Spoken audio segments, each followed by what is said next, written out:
And you're watching The Never Show, where we hate that coppa thing, but we gotta do what we gotta do to get you a movie review.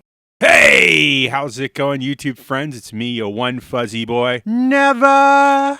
Back at you again, eternally scarred in the worldwide ick with the world gone crazy. So you need an escape. My show is here for you. Yes, it is the only show with lemon-scented limes, lest I forget, and the only show with a supernatural, super awesome third eye. I know this joke is terrible, but if you could... laugh! Then thank you. It's Wednesday again, at least I hope it is. Life has been a bit of a mess. But I got to thank you all for hitting that subscribe button and that little bell icon and adding me to your YouTube experience. With that said, it's movie review time. Let's get into it, shall we?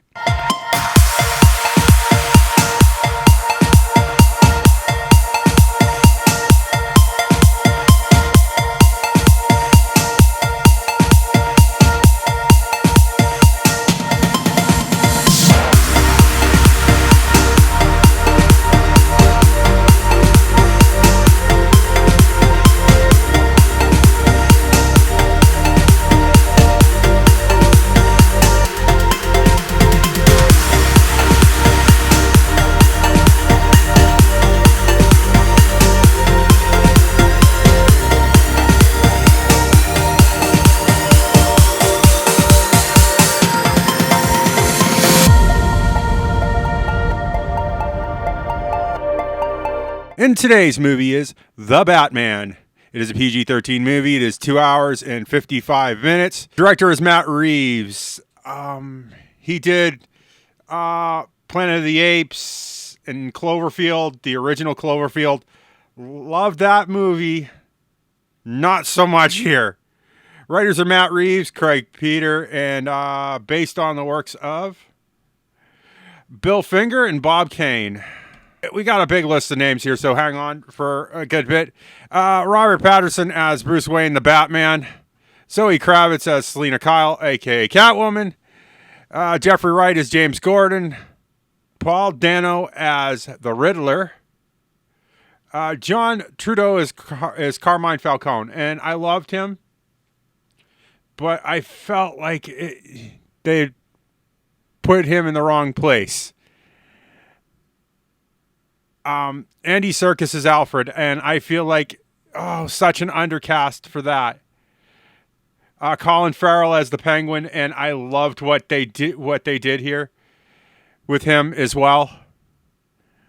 I can't describe how I did not even realize that was Colin, and I just feel like I feel like he was cast perfectly, whereas Andy Serkis' Alfred was, I feel like this is a step down for him.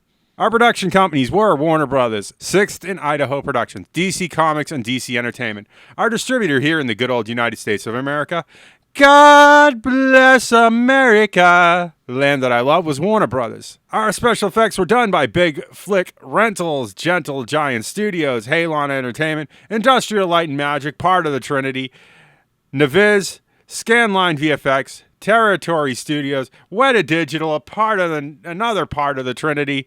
So visually, the movie is really beautiful. And my only complaint is the Batmobile. It just seems so lackluster. It feels like it was such an afterthought. It's somewhere between a SS Camaro and a Chevy Nova with some stuff stuck on it, and that was put on a trophy truck frame. And I don't know. It's not what I was hoping from a Batman movie. Just in the whole car Mageddon thing, I love movies with cars that are iconic, and this seems more slapdash, less well thought out, well created piece of art, if you know what I mean. And now for my thoughts on the film.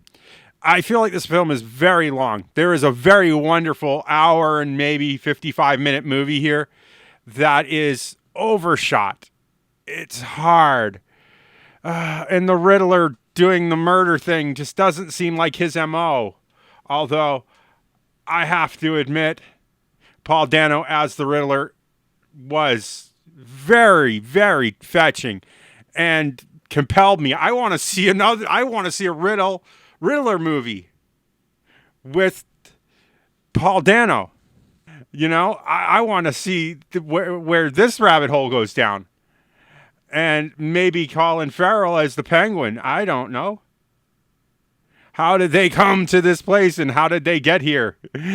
Oh. I know people like this, and it is a 8.5 on IMDb with a, 86% certified fresh with a 89% audience score on Rotten Tomatoes. And I do want to see what CinemaSins thinks just because I like what's going on here. But it seems a lot overshot and there's a lot of narration and things that I know they're going to send and make me laugh. I still don't like Robert Pattinson movies. I didn't like him in Tenet. I didn't like Tenet. And I never liked the Twilight Sagas franchise. Hell, I'll even go back as far as the Burton Schumacher series, 89 through 97. And I love those, Val Kilmer and George Clooney. But we're here now, and this is a definite sign of the times that Robert Pattinson is in. And I don't know. I like the younger Batman, but the story is modeled behind a lot of extra stuff. And I do see this as a theater rewatch. I do want to see this under better conditions. I had a lot of people who were like on their phone and stuff. And for that fact, I do want to see it. And I think another theater rewatch may change my mind on this.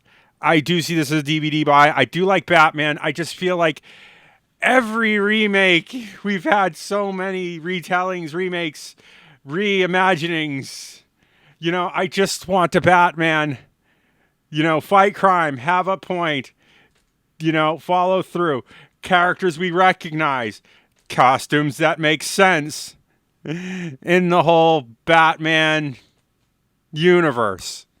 I definitely see this as a TV watch, DVD buy. I'm just so tired of remakes, though.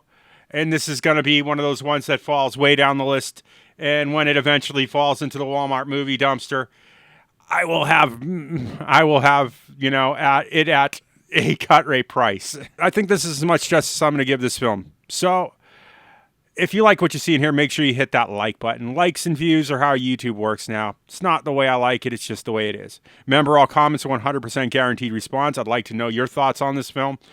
They are the highlight of my day, and when I don't get them, it's sad and it's hard. Please challenge me. Please try to enlighten me as to why you think this is a good film. It does really help my decision because when I record, I usually have just come out of the theater and gone straight to my recording setup. And I have to ask. I have an Amazon. I have a Patreon. It is not without your support that keeps this channel afloat. And with the way things are going, we could really use your support right now. I don't know how I do any of this without all of you out there who are donating. I have to constantly thank you for supporting my American dream. And with all that said, for a final time, if you want to see more of this nonsense, make sure you hit that subscribe button and that little bell icon. Ding. And I will see you all in the next movie review. Goodbye.